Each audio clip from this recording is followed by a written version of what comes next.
লক্ষ্মীপুর সদর উপজেলার পোদ্দার বাজারে ক্যাশলেস লেনদেন বিষয়ে সচেতনতা বাড়াতে ক্যাশলেস ক্যাম্পেইনের আয়োজন করেছে পূবালী ব্যাংক পিএলসি। মঙ্গলবার সকালে অনুষ্ঠিত এই ক্যাম্পেইনে স্থানীয় ব্যবসায়ী, গ্রাহক সহ বিভিন্ন শ্রেণী পেশার মানুষ অংশগ্রহণ করেন। অনুষ্ঠানে ডিজিটাল ব্যাংকিং সেবা, মোবাইল অ্যাপের ব্যবহার, অনলাইন লেনদেনের সুবিধা এবং নগদবিহীন অর্থনৈতিক কার্যক্রমের গুরুত্ব তুলে ধরা হয়। এ সময় উপস্থিত ছিলেন ৭ নম্বর বশিকপুর ইউনিয়ন পরিষদের চেয়ারম্যান মোহাম্মদ মাহফুজুর রহমান, পূবালী ব্যাংকের লক্ষ্মীপুর শাখার ম্যানেজার আকবর হোসেন, পোদ্দার বাজার উপশাখার ম্যানেজার মোহাম্মদ ইউসুফ আলী এবং নোয়াখালী আঞ্চলিক কার্যালয়ের সিনিয়র অফিসার মোহাম্মদ মনির হোসেন সহ ব্যাংকের অন্যান্য কর্মকর্তারা।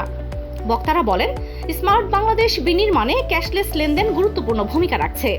নিরাপদ, দ্রুত ও সহজ আর্থিক সেবা নিশ্চিত করতে সবাইকে ডিজিটাল ব্যাংকিং ব্যবস্থার সঙ্গে সম্পৃক্ত হওয়ার আহ্বান জানান তারা। ক্যাম্পেইন শেষে অংশগ্রহণকারীদের মাঝে ক্যাশলেস ব্যাংকিং সেবা সম্পর্কিত বিভিন্ন তথ্য ও পরামর্শ প্রদান করা হয়। আমাদের ডিজিটাল ব্যাংকিং এর বেশ কিছু আউটপুট আমাদের যে সফটওয়্যার আছে, আমাদের সবচেয়ে বড় স্ট্রং সফটওয়্যারটা হলো আমাদের ফাই অ্যাপস। যে অ্যাপস এর মাধ্যমে আপনি 24/7, দ্যাট মিনস সপ্তাহে 7 দিন, যেই কোনো সময় 24 ঘন্টার মধ্যে যেই কোনো সময় যেই কোনো ধরনের লেনদেন কোনো চার্জ ছাড়াই সম্পন্ন করতে পারবেন। আমাদের পূবালী ব্যাংক আসলে বাজারে এমন সময় একটা এসেছে যে সময় মানুষের খুব প্রয়োজন ছিল। এই জন্য পূবালী ব্যাংকের যে কার্যক্রম, আমি পূবালী ব্যাংকের সকল কর্মকর্তাকে কার্যক্রমের জন্য ধন্যবাদ জানাচ্ছি। আমি আশা করব আগামীতে আপনাদের আরো অগ্রযাত্রা এবং আপনাদের কার্যক্রম